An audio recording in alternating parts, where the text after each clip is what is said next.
This podcast is presented by Regions Bank. You're chasing your goals, and it's up to you how you want to get there. Let Regions Bank coach you with financial tips that fit your everyday grind. Visit regions.com/next-step to learn more. Regions, member FDIC.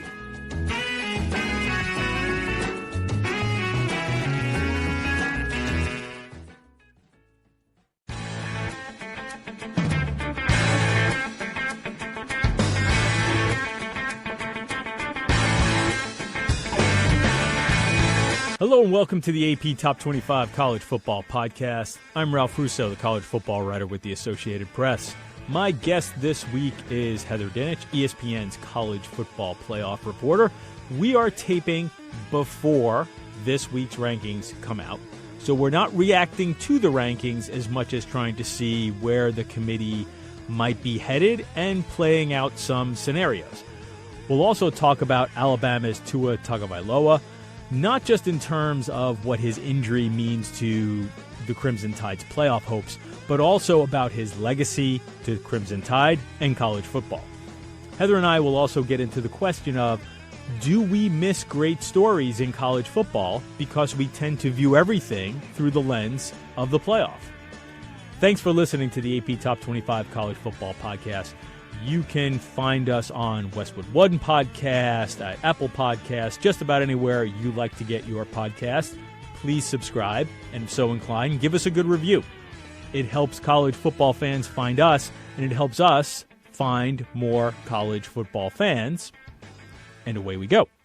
Welcome to the podcast this week, Heather Dinich, the playoff reporter for ESPN, the great playoff reporter, playoff guru, one might say, for ESPN. Thanks so much for joining me today, Heather. And just so everybody knows, I said it at the beginning in the opening, but I will say it again. We are recording this on Tuesday before the rankings come out. So we aren't reacting to the latest rankings, but then again, the latest rankings might not change all that much from the previous rankings, which is one of the reasons why I decided to have you on at this time of the day. So how are you, Heather? I'm good, and I agree with you. As a matter of fact, I think the top 10 have the potential to stay status quo this week, which is kind of strange because everybody was panicking and asking questions and freaking out about the injury to Tua Tagovailoa, and deservedly so, but I don't think it changes things much, to be quite honest. Okay, so let's just start there since you opened the door. Well, and I definitely want to talk about Tua on a couple of different levels. We are going to talk mostly playoff, but Tua is the news of college football right now. But let's start with the playoff aspect, because I think on Saturday when he goes down, it almost felt a little callous to talk about how this affects Alabama's playoff perspective, but we all had to do that. Even, we all had to sort of take a step back and say, okay, what does this mean in the big picture? And I am somewhat with you, at least as far as, and we'll find out tonight, but I don't know if it has any immediate impact, though I guess what could it mean if as Alabama plays other games, specifically not against Western Carolina, but against Auburn? Because people are starting to throw out the Cardale Jones, they did this with a third-string quarterback back in 2014, and that propelled Ohio State to a national championship.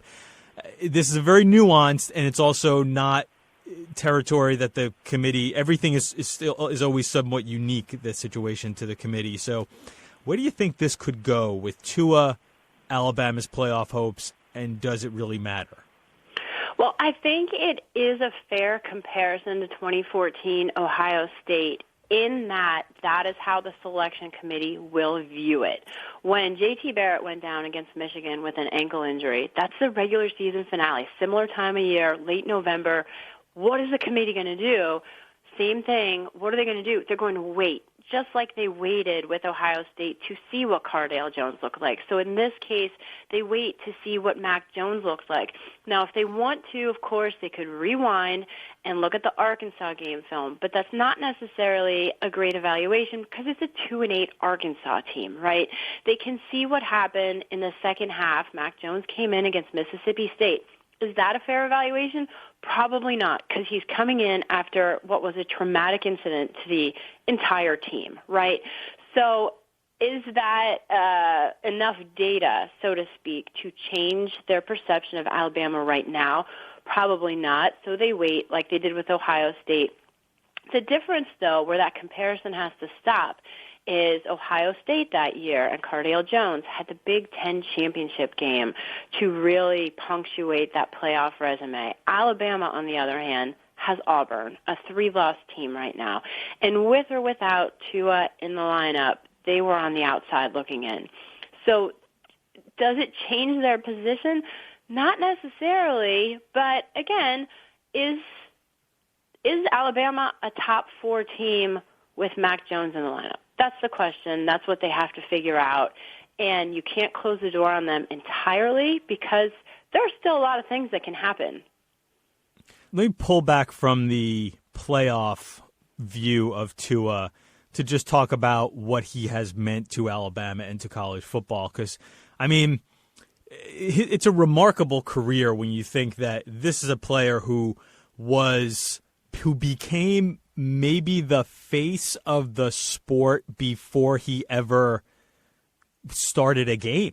Like that one half against Georgia in the national championship game made him a massive star, and he had never started a game at that point. And to think how he transitioned and sort of changed Alabama, maybe in some ways the DNA of Alabama. Yes, the offense had already changed schematically because of Lane Kiffin, but what he turned Alabama into is something is just a very different type of team than it had been under Saban for the dynasty years. When you pull the lens back on Tua and think of his career, how do you put it in perspective? It's really remarkable to be able to say, looking back, that he almost single-handedly changed the offense. What he has been able to do with spreading the ball all around the field, get rid of the I formation, throw to 4 or 5 different receivers, and just light up the scoreboard, right, so fast. And to be able to highlight so many of those receivers is one of the reasons at the start of this season we're talking about Alabama as a top 4 team in spite of a defense that has shown some vulnerabilities, in spite of a schedule that was absolutely nobody. Alabama was in the conversation because of Tua and his receivers, period.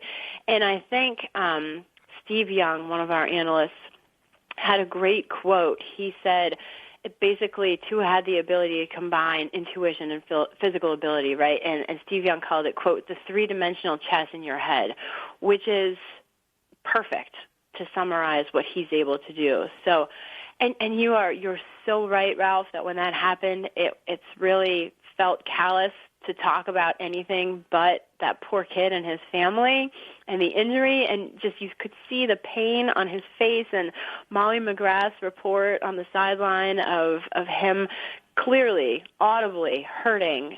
But my goodness, I don't think that anybody or anything would take anything away from his legacy at Alabama, because he certainly has left his impact there. Yeah, it's unfortunate. I mean, he may not have won the Heisman anyway, just because Joe Burrow has played so well.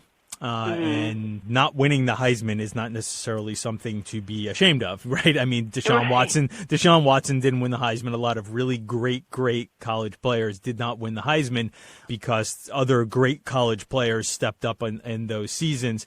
I do wonder if, I hadn't even thought about this until I'm about to ask you the question. I hope he is a finalist. And I don't know if he will be. And I understand why people might, you only have 3 slots on your ballot. I don't vote. I don't know if you're a Heisman voter. I used to be, but there's a zillion Heisman voters. And you only have 3 spots on your ballot. So I could understand people saying, listen, I only have these 3. And here's a kid who didn't play a bunch of games.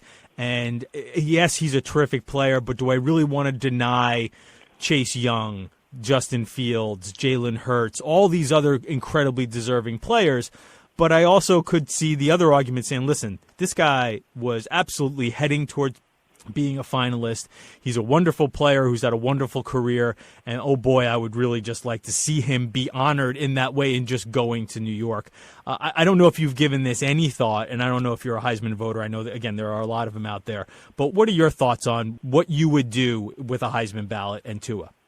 Yeah, I am a Heisman voter, and I hadn't really thought about. And it's funny because I'm sorry to drop it on you because I didn't text you this as a pre question, but it did just pop into my head as we're talking. So let's do this organically. No, it's okay. It's okay because I think about the top 5 because I turn it into ESPN.com every Sunday night. We do kind of a Heisman watch, and I did not have him in there, but at the same time, I would consider everything that you're saying, just like CeeDee Lamb didn't play, and I had him down for the Blitnikoff, and I got to vote for that as well, too. So, to me, I think you have to take the whole body of work for this season, right?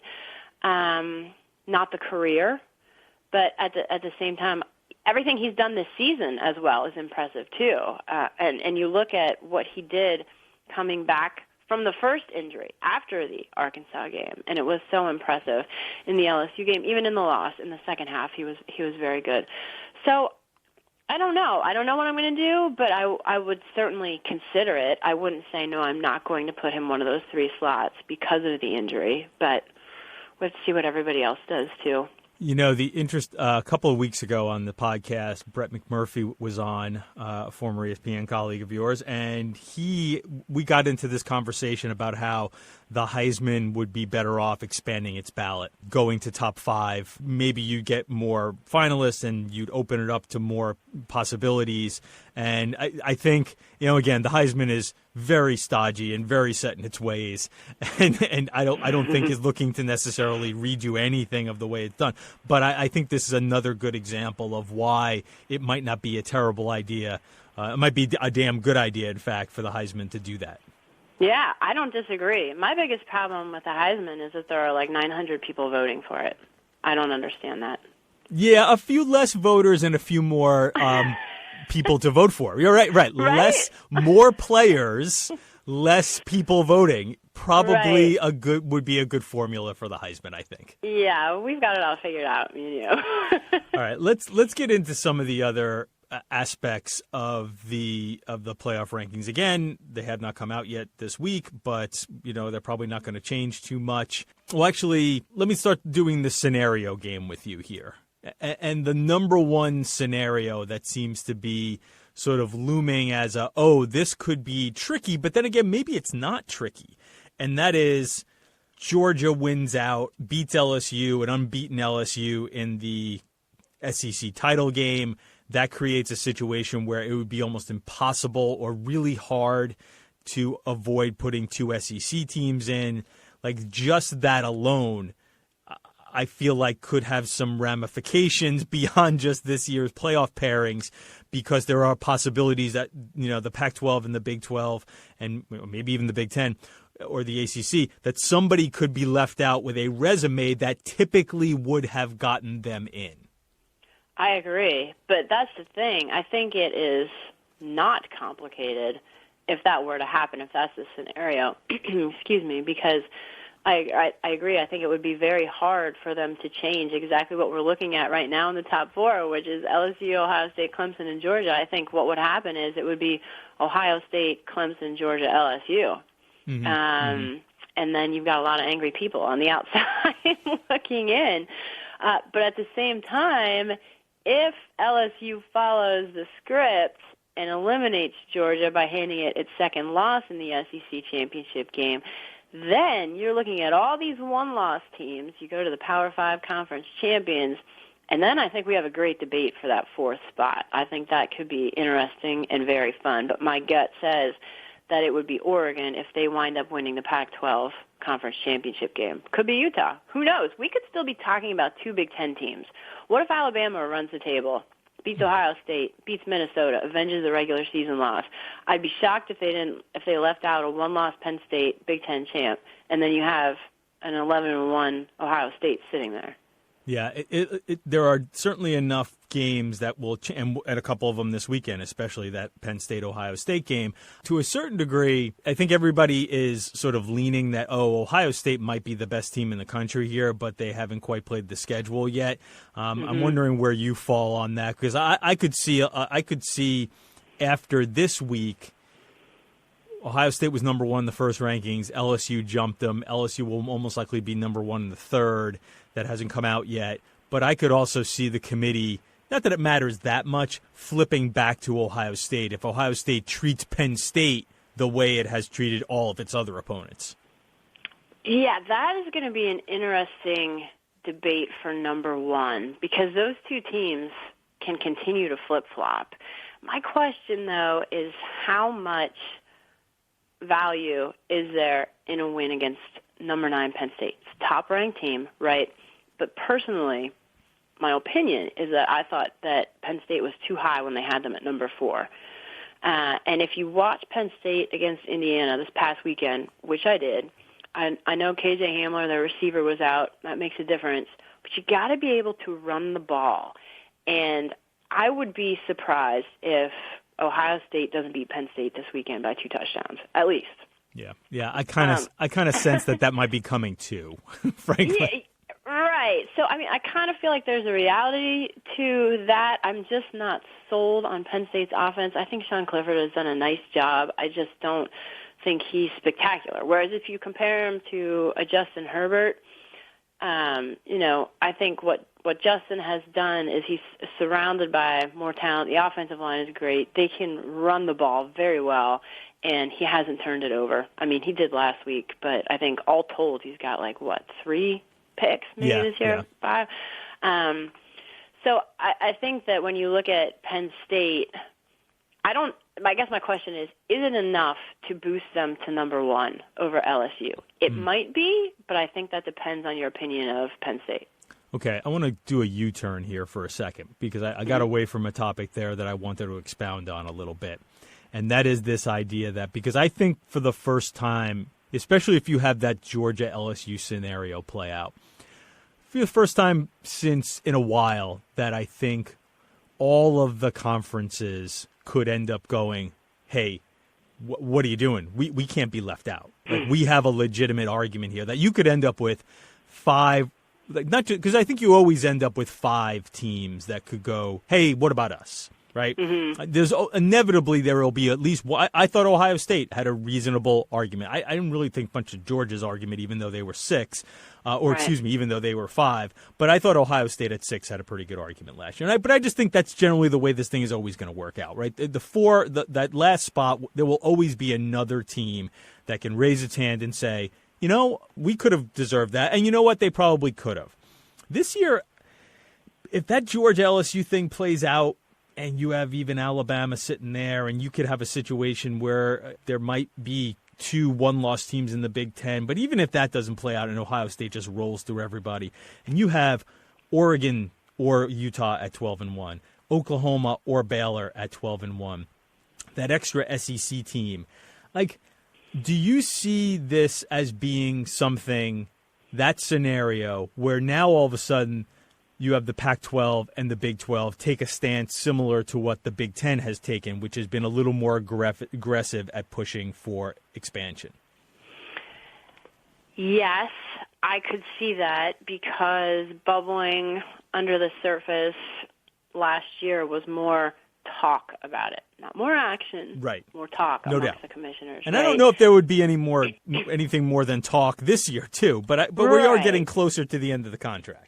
We are. And this summer I asked Bill Hancock how long it took to change from the BCS to the playoff, and he said 2 to 3 years. So you would imagine it would at least be 2 to 3 years to logistically change this system, right? So if that happened, and we're all at the national championship, all the commissioners are there, all the reporters are there, the selection committee's there, if they all decided this thing needs to be bigger, this isn't right, it would still take, we're talking about January 2020, 2 to 3 more years. And at this point, the bowl contracts are in through the length of this contract anyway. So while there might be a unanimous agreement by everyone to say, yep, it needs to change, too many teams were left out, I still don't think that you could actually make it happen until the end of this 12-year contract, just because of all of the strings attached to the bowl contracts, the Rose Bowl, the New Year's Six Bowls, all of that stuff is all tied in together, and you can't, even if you want to, you can't change it quickly. Right. Even the dates, right? The dates for the games have been set, and right. The idea of working around. Now, that could be, and again, that's just a very small thing, but there are so many singular stumbling blocks that in and of themselves, all by themselves, seem like, oh, that's not that tough. You can figure that out. We've talked about this before, right? You can figure all these things out within a vacuum by themselves, but then you start stacking them all up, and all of a sudden it's as high as a building, right? Right. I can't remember if it was you or Dennis Dodd, but somebody else wrote about this last year at this point. It might have been Schroeder. And, the description was you start to pull one string on the sweater and the whole thing comes unraveled. That is a perfect description of what would happen here. So we're going to take a quick break, and we'll come back and we will get into some more scenarios, and maybe we'll look ahead a little bit and see where, again, some other places that this playoff race might be going. You are listening to the AP Top 25 College Football Podcast. I am talking with Heather Dinich from ESPN, and we will be back right after this.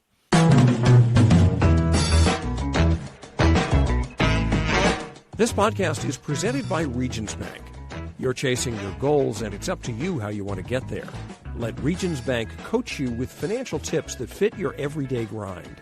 Visit regions.com/next-step to learn more. Regions, member FDIC.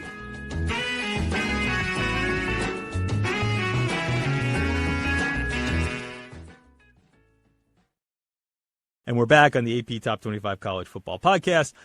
I'm talking with Heather Dinich, the playoff guru from ESPN. She does a great job covering all things CFP, and all things CFP have in some ways become all things college football. It's great for your gig, right? And it's honestly, I'm not just saying that for you, Heather, because I tell people this all the time. Like, I cover the sport from a national level. I'm not just the playoff reporter, but almost everything I do, I first think of through the lens of the playoff, because I think that's where most of the interest lies, especially for someone who looks at the sport from a national level. So there's things beyond that. But the guys saw some conversation this week on Twitter. I think one of the guys from SB Nation wrote an interesting article about, do we look too much through the playoff lens and miss other good stories that maybe in the past we would have embraced more? Are we too playoff focused in college football? And this is asking the person whose job is to cover the playoff. I think it's a fair question, and I have spoken to some coaches who are concerned that the playoff has become all too consuming and that it's like basketball in the Final Four, and if you don't make it, it's a disappointing season when 10-2 is pretty darn good for a lot of teams. I can only speak for ESPN.com, and I feel like if you go there any day, any given day, you should be able to find one more really good story that's not about the playoff. And I think we've done a pretty good job of doing that. If you go there now, there's a really great story about Joshua Griffin at Colorado State, a walk-on who was an Iraq war veteran, right? And I think those are the kinds of stories that you have to continue to find and continue to tell. I'm working right now on the side on a really fun story about the Army-Navy rivalry game, and that's just something that I'm doing on the side, and it's taking a while, and there's a lot of calls, and I came back from the very first ranking from the college football playoff rankings in Dallas, and the next day I was in Annapolis on Navy's campus. So I think as you continue to do those things, it helps balance it out, but I do agree that it's all consuming. There's no question about it. I mean, all across all of our platforms, TV, radio, podcasts, whatever it might be, that's the driving force. And I think that a lot of it falls on reporters like us through across the country from coast to coast to continue to work hard to find and tell those stories. But I also think that that's part of our industry, too, is how our industry is changing and where are the venues and the forums and the platforms to continue to tell those great stories so that people can find them. Right. And I just I'm not doing this because I feel I need to defend you and ESPN. But again, I don't work for ESPN and I take a similar approach, right? We know we are friends with the national college football writers from many different outlets. Mm-hmm. And we don't have any ownership within the playoff like ESPN does, because people will say, well, ESPN owns the playoff, so of course it has to cover it that way. But I don't have any ownership in the playoff, but I still think that playoff first. And I think where it becomes tricky is, college football is still very much a regional sport. And you look at a story like Minnesota having this amazing year where it could possibly be in the Rose Bowl. Minnesota in the Rose Bowl is a big damn deal. Like, Minnesota hasn't been in the Rose Bowl since 1962. Like, Indiana possibly getting to, 8 or 9 wins? Right. Is a huge deal. Baylor, regardless of what happens with the Big 12 race, Baylor being turned around by Matt Rule and 3 years after it hit rock bottom, possibly winning 9 or 10 games, is such a fascinating story. And I think on a regional level, they are probably still big stories. But I wonder if on a national level we sort of lose track of them because we're always trying to wedge them into the playoff discussion. And that's where I think that I think, again, and that's not necessarily, I think, something that is a journalism problem as much as I think it's just a shifting of the sport in a way that this is evolution. I think this is the evolution of the sport. But I also wonder how much, if we went to Minnesota right now and really talk to Minnesota fans, most of them would be like, if we make the playoff, that's fine. But this has been awesome anyway. Right. No, you are 100% spot on. I agree with you wholeheartedly. And I do that too. We talk about Minnesota and I talk about it through the lens of the playoff. And I always preface it with, well, this is really great and program changing for Minnesota, but, right? And there's not enough emphasis on the former and it's too much on the latter. This is what it does for them in the playoff, right? But you're right. And Baylor, we just gloss over them. I do anyway. I gloss over Baylor because I look at it through their strength of schedule. I look at it through double overtime against Texas Tech and triple overtime against TCU, blah, blah, blah. Well, guess what? Baylor's really happy. They're having a great season. Yeah, I think it also speaks to the idea that really a lot of us clamored for a playoff, a lot of fans and a lot of media. I wouldn't necessarily mind seeing it get bigger. But it does come with a little bit of a cost, and part of that cost is we have devalued the bowls. But even that, to a certain degree, because people will look at some of these I don't even know how many tiers you want to create of bowls. I tend to break them down into 3 tiers, but really there could be 4th tier. Right. But nonetheless, it doesn't matter if it's the New Mexico Bowl or the Citrus Bowl or even maybe the Rose Bowl, right? It's almost about what team, if you're New Mexico State and you had one bowl game in your history, and I believe it was last year or the year before, make a bowl game, that's a big deal and a cool story. But if I'm Ohio State and I go to the Rose Bowl this year, well, unfortunately, that's kind of a bummer for a lot of Ohio State fans. So it's just changed the way we look at college football. But really, it's only changed the way we look at college football because I think what we have discovered is there is such a very small amount of teams that really have a chance to win the national championship. And that's always been the case, but I think the playoff has heightened the perception of that. Right. Yeah. No, that makes sense. And, the coaches I talked to, I can't remember who it was. It was one of the Big Ten coaches, but we were talking about this, and he was like, we went to the Rose Bowl. He was like, we weren't in the playoff, but we were in the Rose Bowl. That means something. It should mean something. It should still mean something.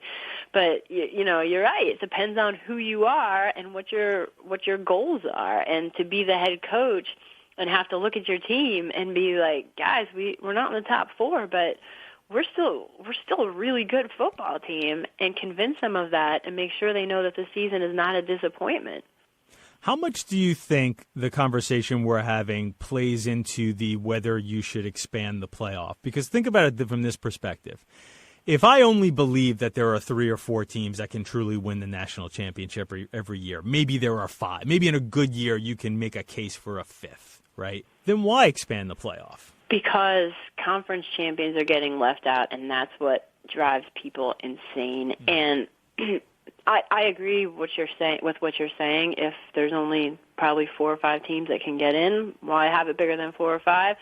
But the commissioners, that's their concern, is that everything else gets devalued even more than what we're talking about right now, the bowls and the regular season. And I've never thought that the argument is about who won it or who got in. The argument has always been about who's been left out, who didn't have a chance to at least try for it. And I think that's the dividing line, right? But at the same time, you have to question, do you want automatic qualifiers in if there's a 3-loss conference champion? I mean, if Clemson were to lose in the ACC championship game, do you want to see Virginia or Pitt? I don't even know who's in the Coastal Division going to win that thing. I mean, is that what you want to see in your playoff? I don't think so. Like last year, if Northwestern would have won, is that who you want to see in the playoff? Probably not. So if you open that door, you open it to those possibilities as well, and I think that's what the commissioners wanted to stay away from. Well, but I would suggest, though, it's a matter of do you want to see it or who has earned it in some fashion. I think that's one of the reasons why it becomes tricky, right? The whole expansion thing becomes tricky because I think a lot of it, what you see from folks is just a frustration with the subjectivity, and it's just not the way we follow sports, right? We have talked about this, like the general way you follow traditional sports is you like a bunch of teams compete for something, a bunch of those teams, decide who is best, and then that team moves on to something else, right? So we look at college sports that way and think, well, the SEC will determine who is best of that team, of that group of teams, and they will move on to compete on with a different set of teams for another prize. That's like a very logical way of following sports.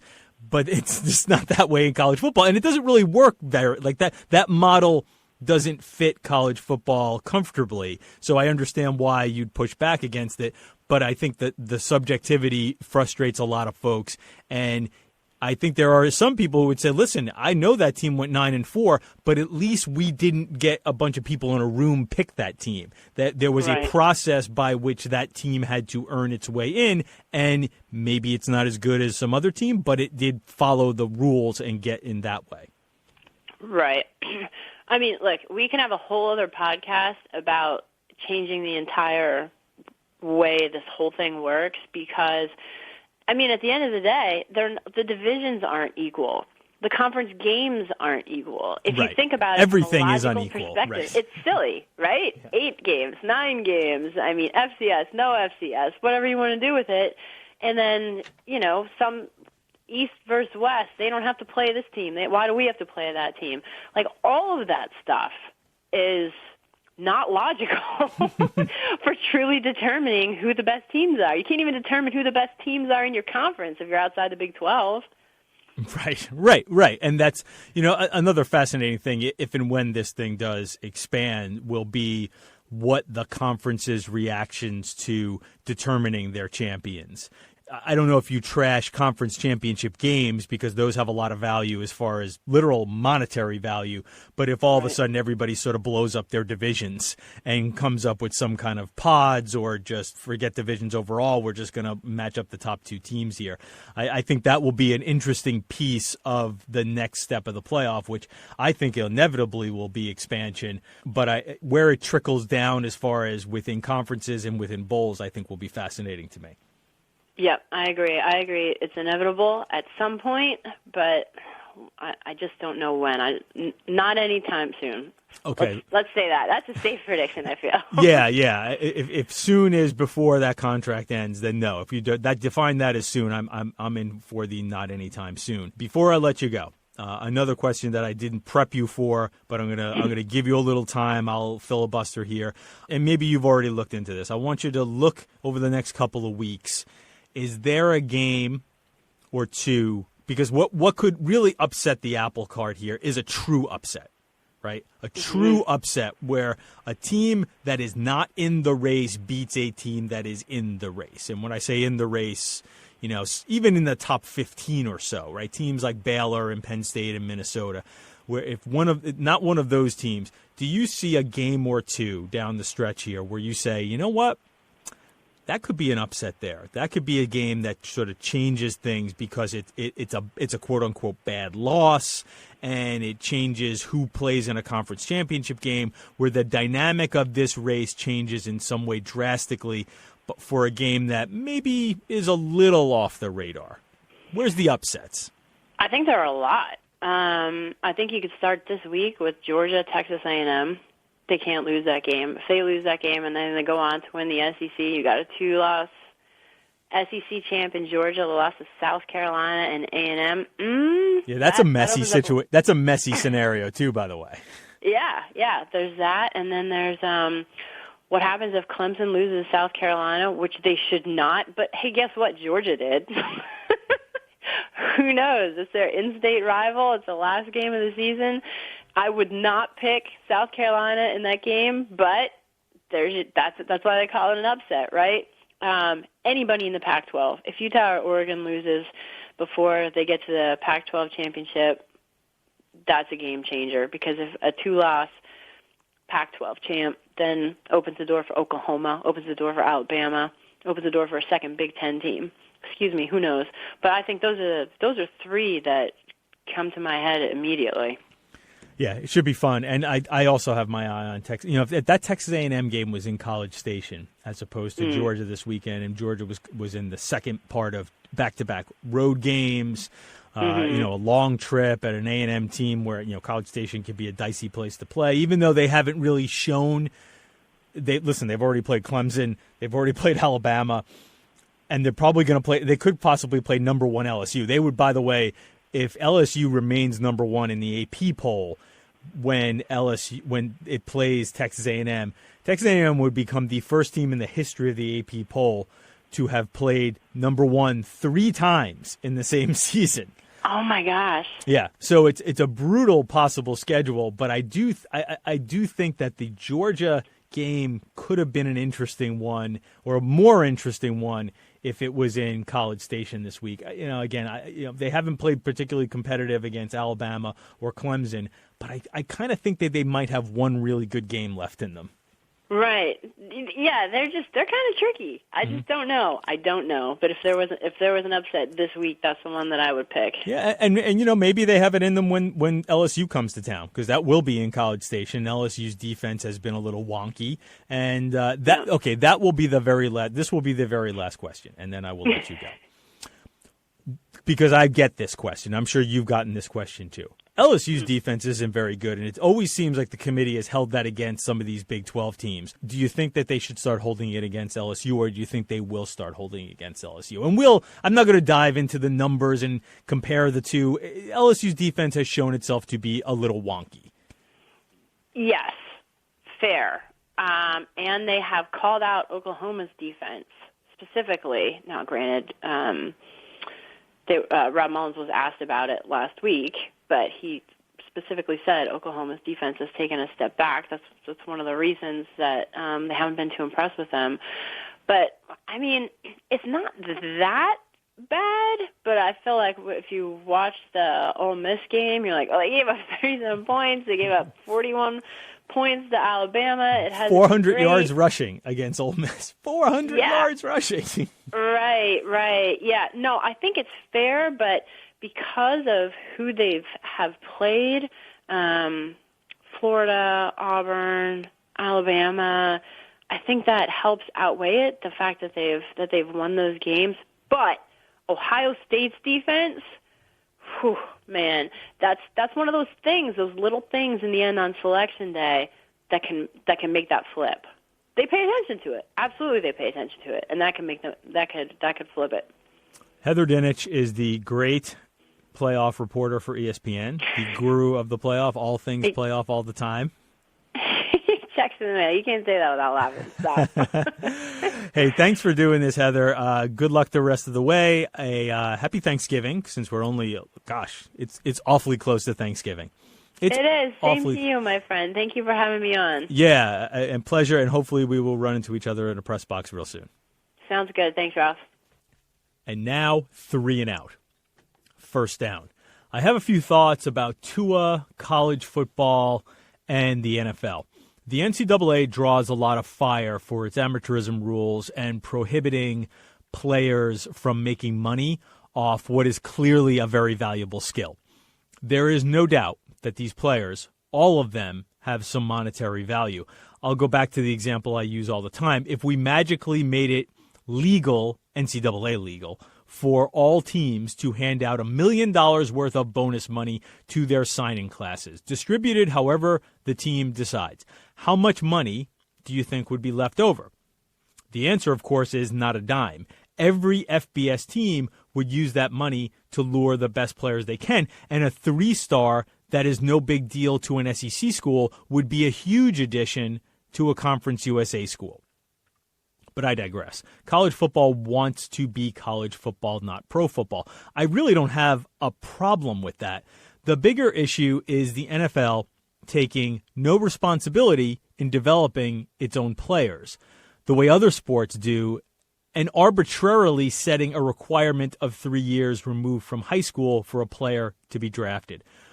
Other sports draft players that are not physically ready to compete at the highest level, but they draft on projectability and have some kind of minor league system set up to develop those players. Or they have roster construction set up in a way that those players could be developed at the highest level without exposing them to a lot of important game competition. Why can't the NFL do this? Because you can tell me that Trevor Lawrence and Tua weren't ready to play in the NFL this year, but if they were available to be drafted last year, they would have been among the first players, certainly among the first quarterbacks taken, solely on projectability. Think back to the days not long ago when NBA teams were drafting high school players. Plenty of them needed time to develop, like Kobe Bryant and Kevin Garnett, but teams were still selecting them very high in the draft because they understood the upside outweighed waiting a couple of years for them to develop. The NFL could do this if it chose. It could expand rosters. It could expand the draft. It could expand coaching staffs to work with practice squad players. Maybe it could create a D-League. The money is there for all of this, but why buy the milk when you can get the cow for free? Second down. I had this weird 24-hour period last weekend where I convinced myself Georgia was the best team in the SEC and was totally going to beat LSU in the league championship game and force its way into the playoff.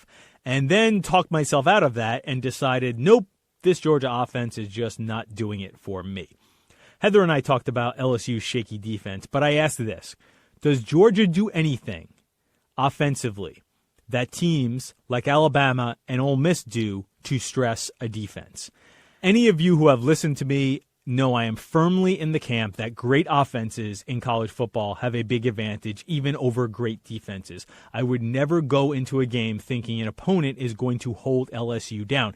Auburn did a pretty good job of that, but even the Tigers needed some LSU turnovers and missteps in the red zone to keep LSU in check. I am back on the LSU bandwagon, so to speak, and still wondering what exactly is Georgia doing or not doing with that offense. Third down. Off the radar this week, it's the time of year when a whole bunch of teams are scrambling to get bowl eligible, 6 wins. The folks who do a really good job of projecting this stuff, guys like Stuart Mandel of The Athletic, Brett McMurphy of Stadium, just to name 2, are forecasting enough 6-6 teams to fill all 78 spots, maybe even 1 or 2 extra. The Pac-12 has more than half of its teams still trying to get there. Among them, Oregon State and Washington State. Both are sitting at 5-5 heading into their game Saturday at Pullman. Both have another game left against their in-state rivals. Both teams will be big underdogs in those rivalry games. So this is a big one for the Beavers and the Cougars. Can Oregon State reach bowl eligibility for the first time since 2013? It'd be quite an achievement in the second year for Coach Jonathan Smith. Meanwhile, 2014 was the last time Wazoo did not go to a bowl game under Coach Mike Leach. That's the show for today. I'd like to thank my producer, Warren Levinson, for making me sound good. You can find this podcast at Apple Podcasts, on Westwood One Podcast, just about anywhere you like to get your podcast. Please subscribe so you don't miss an episode. I'm Ralph Russo, the college football writer with the Associated Press. Thanks for listening, and come back for more next week of the AP Top 25 College Football Podcast.